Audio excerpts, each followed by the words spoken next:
With so many visitors leaving websites between 10 and 20 seconds, this ain't great. You've spent ages creating your website. You are blogging from your website as well. So you don't want people just to spend 10 to 20 seconds on your site. That isn't going to do. So in this video, I'm going to share with you tips that you can use to increase the time people are going to spend on your website, specifically your blog. So if you're ready, grab a cuppa and let's get this show on the road. Okie dokie then, so we are going to be specifically focusing on using your blog to keep visitors for longer on your website. So a great way to hook and draw them in is your opening paragraph. You want that to really catch their attention.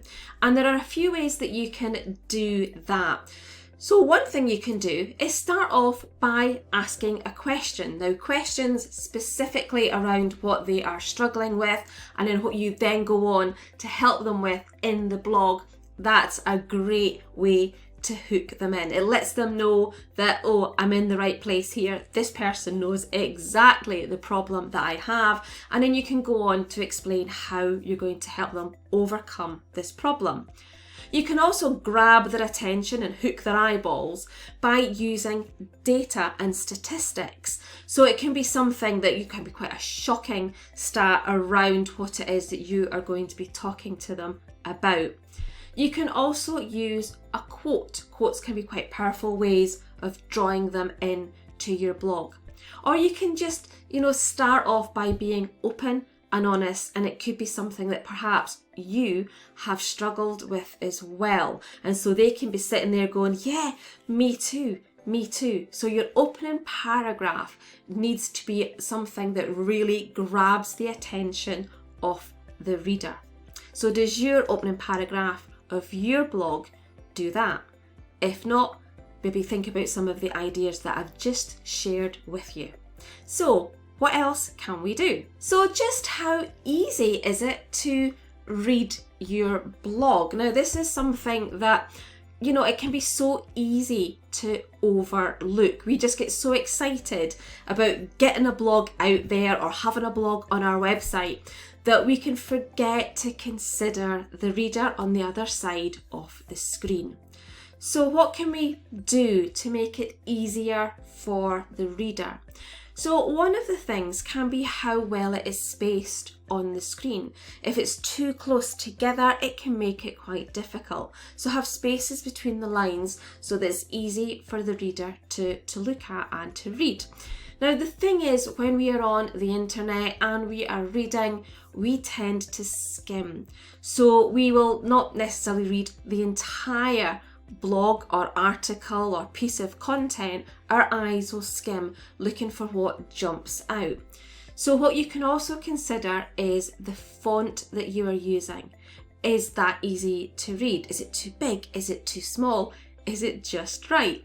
And another thing to consider is the background. Is it making it difficult to read your copy that's on the blog page? And also the colour that the font is in. So what else can you do to make it easy?